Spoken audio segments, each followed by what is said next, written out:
Salam həyat. Verdiğin o acılardan ölmedim bax.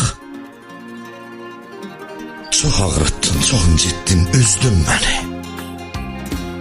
Xoş olmadı heç günlərim, əzdin məni.